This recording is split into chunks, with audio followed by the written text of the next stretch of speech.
Bonjour à tous, bienvenue dans ce dernier épisode de fin de séance. Épisode un peu spécial puisqu'on va parler du film Maloute qui est sorti il y a quelques semaines, le 13 mai 2016 pour être plus précis, réalisé par Bruno Dumont. Il est servi par Fabrice Lucchini, Valeria Bruni Tedeschi et Juliette Binoche entre autres. Maloute, c'est le nom du fils aîné d'une famille de pêcheurs dans le nord de la France en 1910. Une famille de pêcheurs avec des habitudes alimentaires un peu spéciales. Maloute va tomber amoureux de la fille d'une petite famille bourgeoise venant passer ses vacances dans cette baie de la Slack, où ces dernières semaines, quelques disparitions mystérieuses de touristes ont pu surprendre les autorités locales, notamment l'inspecteur Machin.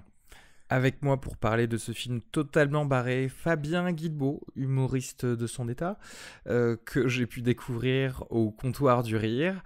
J'en profite pour dire que Fabien sort son spectacle le jeudi 9 juin au Café 57, on en reparlera à la fin de l'épisode. Si vous aimez rire dans la vie, n'hésitez pas à aller checker son spectacle. En attendant, vous pouvez bien entendu écouter en boucle tous les épisodes des podcasts de fin de séance. Je vous laisse écouter celui-ci. Ça a dû plaire que tu les avais bouffés. Moi je savais qu'il y avait des histoires de cannibales dedans. Ah ouais? Tu savais ça? Ouais. Non mais alors c'est fou parce que ce film... Alors déjà petit 1, quand on a commencé le film, il y a eu une nuée d'insectes qui est venue sur le projecteur et dont on voyait les ombres sur l'écran qui essaient de nous dire barrez-vous quoi. Non, mais j'aurais trop aimé voir le. Mais c'est une bonne blague le coup du. Je m'attendais à voir la tête du mec qui fait dans son soufflet. Ça aurait été trop bien.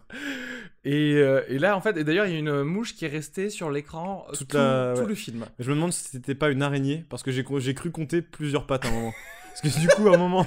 Est-ce que on comprend la fascination de ce film si t'as pu compter le nombre de pattes? Et bah justement il y avait des plans beaucoup trop longs à un moment sur des rochers et tout. Et bah je me suis mis à compter les pattes. Parce qu'il y avait des moments où on la voyait un peu plus nette. Et je pense qu'il y avait 8 pattes, ouais. Il me semblait que c'était une araignée. Non, mais je te jure que pendant le film je me suis posé la question de me dire. C'est une araignée en fait. Mais tu sais quoi, parce que comme je te disais, il est trop long ce film. Ouais, clairement, t'as 40 minutes où effectivement tu peux te poser ce genre de questions. Ah oui, non, mais c'est ce qui... Plusieurs fois en plus j'y suis revenu. Plusieurs fois j'ai reposé mon regard sur elle en me disant tiens elle est toujours là. Et en plus de ça, mais elle a quand même pas mal de pattes quand même pour une mouche. c'est bizarre. Hein. Ouais. Et elle aussi, elle s'est faite un peu chier vers les 1h30, tu vois. Elle commence à bouger. Ouais, c'est possible. C'est possible. Là, c'est-à-dire...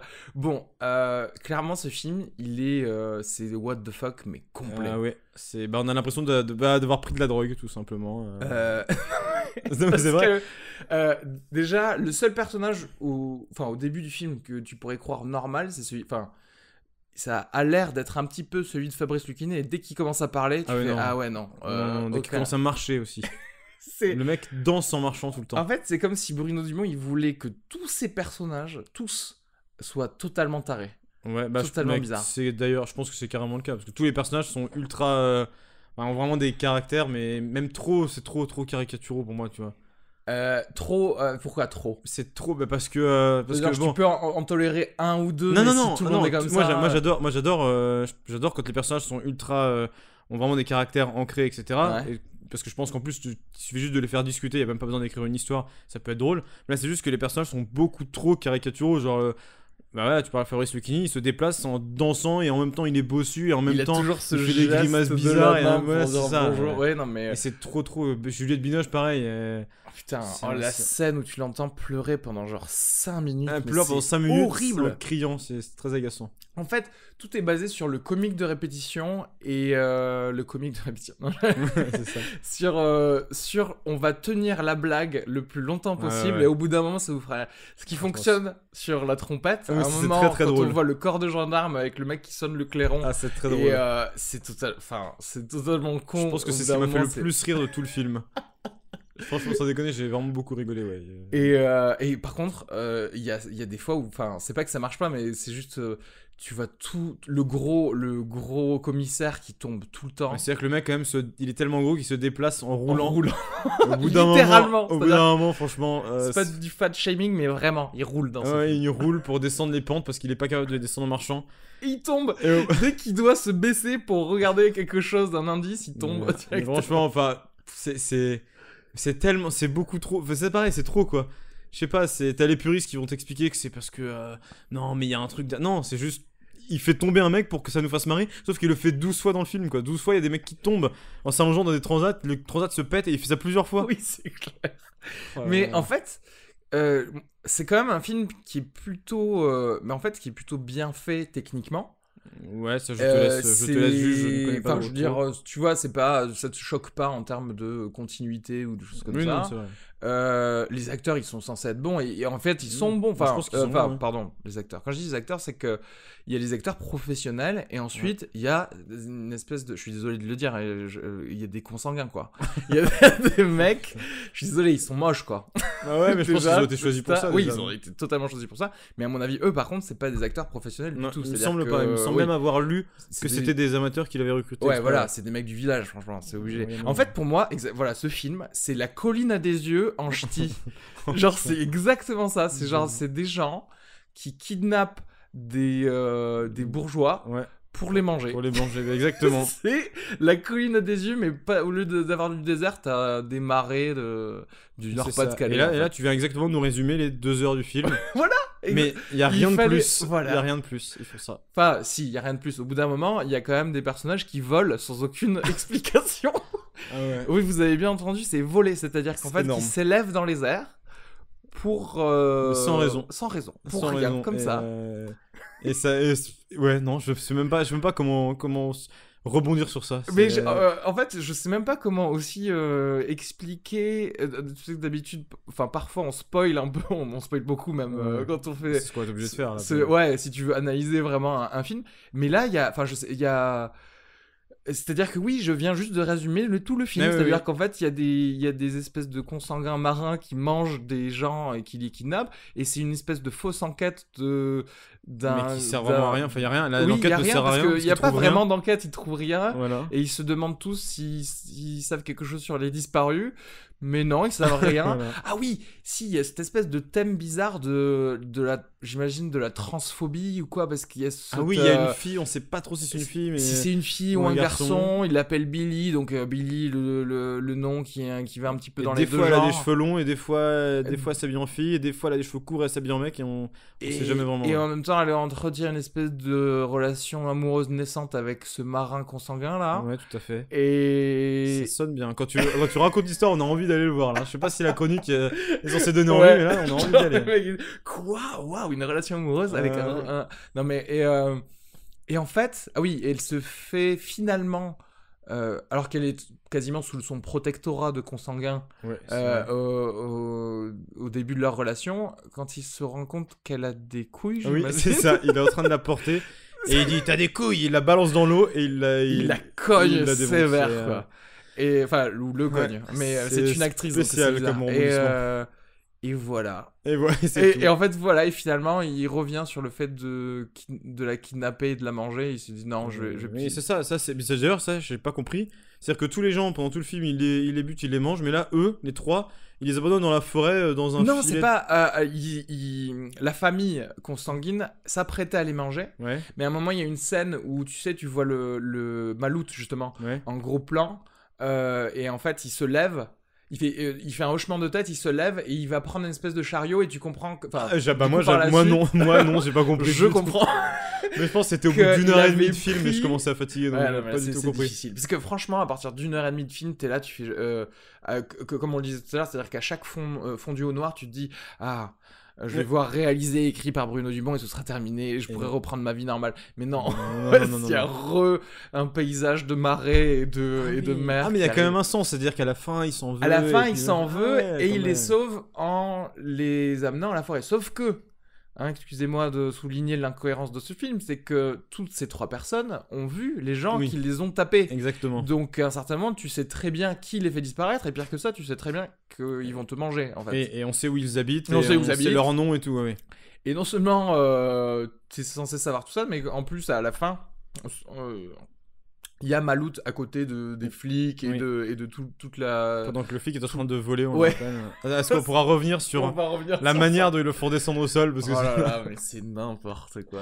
Mais tu sais que je ne m'éloigne pas de toute comment dirais-je compréhension métaphorique de n'importe quel film. Ouais. Mais là, Enfin, là, je ne peux pas, j'ai beau creuser le truc, je n'ai aucune idée de ce que ça peut bien vouloir dire. On n'a pas eu le message, non, Ah ouais, je ne sais pas. non, clairement, et je ne sais pas s'il y a un message. Hein. Non, moi non plus, mais du coup, je ne sais pas même quel est le fil rouge, parce qu'il y a, enfin, ouais, il y a pas de chute, quoi. C'est-à-dire qu'il tue des gens, il les mange et point. Oui, ben voilà. Et... ça tout dit, je pense. et voilà. Et non, mais si juste, est-ce qu'on pourrait revenir sur le policier? Ok. Parce qu'à un moment, le policier monte dans sa voiture et là, on sait pas pourquoi il s'envole. Donc, son bras droit accroche une corde autour de ses pieds pour en fait, il se promène avec lui comme un ballon de baudruche finalement. Oui. C'est vrai, il le ramène comme un ballon de quand baudruche. on dit son bras droit, on veut dire son Oui. second, hein, pas son bras droit. Son adjoint, voilà. Parce que, et à un moment, il dit ouh, je gonfle, je gonfle, et justement, son adjoint, à un moment, il lui dit ah, mais ça, c'est parce que vous prenez cette affaire trop à cœur. Voilà, oui, c'est ça. Ça, c'était drôle, ça. Le policier s'envole et l'adjoint lui dit c'est parce que vous prenez l'affaire trop à cœur. Il lui attache une corde autour du pied, il le transporte comme un ballon de baudruche. Et un moment plus tard dans le film, il lâche la corde. Et du coup, il y a un des militaires qui court et qui tire sur le policier qui est en train de voler. Et là, ça fait un vieux bruit de ballon de baudruche, fait comme ça. Et le policier retombe sur le sol. Mais alors, ça, c'est. Non, mais c'est n'importe quoi. C'est n'importe quoi. N'importe Ce film, c'est n'importe quoi. Je pense que c'est ça. Hein. Je pense qu'on peut résumer un petit peu tout ça comme ça. Attends, j'essaie de trouver. Parce que j'ai l'impression que mine de rien, comme il y a 2 heures, tu peux beaucoup en dire. Ah oui, attends. Chose importante, c'est que même la famille bourgeoise. Ce sont des consanguins. Oui, mais ça, c'est même pas nous qui disons. C'est expliqué dans l'histoire. C'est expliqué dans l'histoire. C'est-à-dire qu'à un moment, tu te rends plus... compte que quand il parle à son beau-frère et il lui dit comment va mon oncle, et l'autre lui répond ah ben papa va bien. Tu fais what? Attendez, mais ça veut dire que tu t'es marié avec ta cousine. Et à la fin même, ils ont une discussion là-dessus et même là. Alors, on ne sait pas si le père de le ou la transsexuel, on ne sait pas si son père c'est son oncle ou si c'est son grand-père du coup. Voilà, exactement. Et donc ça, c'est censé être la famille normale. Enfin, la famille normale. La famille du bourgeois en vacances. Voilà, du bourgeois en vacances dans cette zone-là. Ce qui est fou, c'est que c'est ça qui est marrant. Et du coup, je devrais revenir sur mes paroles parce que quand je traite les cannibales de consanguins, en fait, eux ne sont pas consanguins parce que justement, ils sont dégoûtés par l'inceste de la famille bourgeoise. Tu penses que c'est ça le message? Mais oui, ah oui, tiens, voilà, ça c'est ça, du coup, doit être ça. Parce qu'en fait, n'est pas consanguin qui on croit, en fait. Ah oui, d'accord. C'est donc la morale du... Ouais, mais tu restes quand même cannibale, donc je sais pas trop si... pas consanguin qui on croit, mais... D'accord, oui, c'est peut-être la morale du film. Oui, voilà, je pense que la morale du film, c'est arrêter de préjuger de choses et tâter les couilles de la personne, je sais pas. Oh là là là là. Non mais c'est terrible. En vrai, on est sorti de là vraiment. J'avais l'impression d'avoir vécu 2 heures d'hypnose. Je savais plus où j'étais, je savais plus dans quelle direction marcher, j'étais perdu. J'ai vraiment cru qu'il durait 16h30. C'est-à-dire qu'à un certain moment, je me suis senti vieillir. J'avais des cheveux blancs. Mais quand même, faut pas, on va pas non plus tout critiquer. Mais il y a certains moments où je trouvais que c'était vraiment drôle. Et vraiment bien fait. Moi j'ai adoré les moments il y a des moments de malaise qui sont parfaitement assumés et qui sont très très drôles avec des flottements et ça c'est drôle. Mais voilà, c'est vraiment des gags ponctuels qui sont marrants, mais le fil rouge m'a vraiment pas accroché du tout. Ceci dit, ça reste quand même, comme tu disais, on en ressort un peu groggy, mais c'est parce que c'est... en fait, c'est quand même assez fascinant. C'est-à-dire qu'on a quand même les yeux rivés sur cette espèce de... Ces paysages et ces gros plans de gens moches ou c'est vrai. Et aussi parce que c'est fatigant, parce que ce qu'on n'a pas précisé, c'est c'est super compliqué de comprendre ce qu'ils disent. Ah oui. Parce qu'ils articulent pas beaucoup, ils ont un accent énorme et on comprend rien. Mais 50% des personnages devraient être sous-titrés. Oui, je pense que par exemple le policier, je pense même pas avoir compris la moitié de ses paroles. Oui, mais je pense que c'est-à-dire qu'il faut se laisser aller. En fait, tu comprends ce qu'il dit en fonction de la réaction des personnages. C'est le Chewbacca de cette histoire. En fait. Ils lui disent comment? Qu'est-ce qui se passe? Terrible.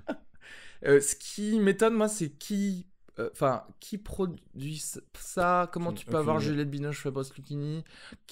Comment tu peux vendre ton film? Après, c'est bien, parce qu'on sent qu'ils ont pas essayé ils se sont pas dit on va essayer de brasser le plus grand public possible. Ah, mais je suis totalement d'accord. Et c'est justement ça le truc, c'est que je me dis que c'est purement un film où le mec a exprimé exactement ce qu'il voulait exprimer. Ah oui, il s'est dit je vais pas essayer de plaire à tout le monde, je vais raconter tout ce qui me passe par la tête.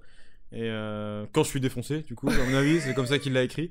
Et après, oui, si Fabrice Lucchini est quand même un peu habitué à faire des films un peu bizarres. Des fois, celui-là, il est très bizarre. Enfin, genre, Fabrice Lucchini, oui, tu le vois peut-être dans des films un petit peu étranges, mais Ouais, genre ce qu'on appelle film d'auteur et tout, tu vois. Ouais, mais non, mais celui-là, c'est pas un film. Je sais pas. C'est un film d'auteur, mais c'est un film très étrange. C'est-à-dire que. Je parlais d'OVNI quand je parlais du film Elle, mais là, je reviens sur mes mots. C'est-à-dire ce film-là, c'est un alien, par contre. Il est autre. C'est vrai. Je pense que j'ai jamais vu un truc comme ça, ouais. Ouais. Ouais. Je n'ai plus de mots, je ne sais pas. Je suis perdu. Combien de miams tu donnerais à ce film sur 5 miams? Sur 5 miams, allez. On va mettre 2 miams et demi parce qu'il y a vraiment des gags. Il y a quand même des gags drôles. La moyenne. Ouais, en fait, je mettrais 2 miams et demi aussi. Ouais. Parce que, en fait, comme je le disais, c'est vrai qu'il est quand même maîtrisé. Oui, et puis tout est assumé en fait, tu vois. C'est pas. Tout est assumé, c'est-à-dire que moi j'aime bien, même si j'ai pas apprécié, enfin, même si j'ai pas été très touché par le côté complètement absurde et déjanté, mais j'apprécie le fait que le réalisateur est jusqu'au bout de ce qu'il de son idée, de ses idées. Voilà, quand il se dit je vais aller vraiment, quand il se dit je vais faire n'importe quoi, il va vraiment au bout. Quand il fait une scène avec un mec qui sait pas jouer de la trompette et que ça dure je sais pas combien de temps, et bah au moins il va jusqu'au bout et je respecte le courage, la volonté et l'audace de faire ça. Je respecte le culot de se dire je vais jusqu'au bout de ce que j'ai envie de faire. Mais je pense que mais c'est parce que sûrement, et ça devait être très très cool pour lui, on lui a laissé carte blanche, parce que je ne vois pas un endroit où on aurait pu lui dire non, tu sais quoi, fais-la rire que 40 secondes et pas 1 minute. Tu sais, non, je pense qu'il l'a fait rire pendant 1 minute, le personnage de Eugène Benioche, et puis voilà, il a fait exactement ce qu'il voulait et tout le monde s'en fout. C'est vrai. Non, c'est ça. Non, mais je pense qu'il a fait ce qu'il veut juste pour ça. Moi, je respecte le fait du mec qui assume tout et je trouve ça cool. Même si le scénario est. Discutable. Très discutable. Ouais. Ça ne valait pas le coup de faire 2 heures par contre, ça vraiment. Beaucoup trop long. Respecter notre temps en tant que spectateur, je veux dire, on a des trucs à faire, tu vois. Beaucoup trop long. Quand on se met à compter les pattes de l'araignée qui est coincée sur le projecteur, c'est qu'il y a un problème de temps. Je ressortais d'une cuite, moi, mais j'ai souffert pendant le film, c'était horrible. J'ai vu, il y a des moments, franchement, il y a des moments où je t'ai vu, enfin, je nous ai vu rigoler de nervosité. C'est vraiment. Hein, oui. Il y a des moments où on rigole même pas parce que c'est drôle, mais juste on rigole nerveusement parce que c'est. En fait. Parce que c'est tellement. Il y a tellement de malaise et tout qu'on rigole nerveusement. Mais tu me fais penser au truc que je pensais justement sur le moment, c'est-à-dire qu'en fait, il t'a à l'usure, le gars. Exactement. Il sait que tu vas être fatigué au bout d'un moment et que tu vas commencer à faire. Exactement. Moi, au bout de la 12e fois où je vois le flic qui est allongé par terre parce qu'il est trop gros et qu'il arrive pas à se baisser correctement, bah tu ris. Tu ris, mais parce que t'es blasé, quoi. c'est fatigant. Voilà. Ouais, c'est vraiment plus. Comme un enfant, tu sais, qui te fait chier tout le temps pour la même chose. Il tire ton pantalon et qui dit. Oui, exactement. Et en fait, c'est ça. Ce film, il fait ça, en fait. Voilà. Exactement. Fabien, tu vas être le jeudi 9 juin. Tout à fait. Au Café 57. Jeudi prochain, là. Yes. Enfin, jeudi prochain, ça dépend quand vous écoutez. Mais ça dépend quand vous écoutez. En tout cas, le 9 juin 2016. 2016 ? Ah, ok, tout merde. À fait. Donc, si vous écoutez ça dans 2 semaines, ça sera trop tard. Voilà. Ton spectacle, il s'appelle ? Il s'appelle Faux et Fort. Ça a l'air sympa. Faux et Fort, c'est très sympa. C'est un mélange d'absurde, d'autodérision, avec un petit peu de guitare pour souligner les blagues derrière. Tout ça, quoi, voilà. Bah, du coup, prenez vos places sur billets réduits. Prenez vos places, voilà, c'est au théâtre du 57. Il n'y a plus beaucoup de places, donc dépêchez-vous. Mais ça va être très très drôle. Bah, très bien. Je mettrai de toute façon le lien en plus sur le podcast. Donc, avec plaisir, c'est avec cool. Plaisir. Et j'y serai d'ailleurs. Voilà. C'est chouette, ouais. Venez au comptoir voir Areski du coup. Voilà. Très bien, oui, ça sera pour l'année prochaine. L'année prochaine. Comptoir du rire. Ouais, on verra. Peut-être que Fred tu vois, je vais squeezer la place de quelqu'un d'autre. Je sais pas, je peux pas prononcer, je ne sais pas. Non, mais écoute, ça m'a fait très plaisir de t'avoir et puis à très vite alors. Oui, mais on verra quel film on prend. On verra si je reviens du coup. Sinon, je t'appelle que pour les films de Bruno Dumont. Ouais, on va faire la spécialité de Fabien. Voilà. Dans le prochain, on se fera un truc genre. Comment il s'appelle ? Le réalisateur d'Amélie Poulain là. Jean-Pierre Jeunet ? C'est aussi barré, non ? Pas à peu près, non ? Non. Moi, c'est quand même plus. Comment dirais-je ? Oui, c'est barré, mais là, par contre, en termes de fil rouge, d'histoire, c'est plus sympa. D'accord, ok. Là, c'est vraiment totalement n'importe quoi. Non, ma prochaine fois, on se fera un dessin animé, ça me va. Un dessin animé d'1h15, tu vois, tranquillement, avec des petits personnages qui chassent un méchant. Ça me va. Ça me va tout à fait. Un truc posé, où on comprendra tous les personnages et où personne ne baisera sa sœur. Ok. Ça me semble une phrase de conclusion parfaite. Parfaite. Voilà. Au revoir à tous. Merci.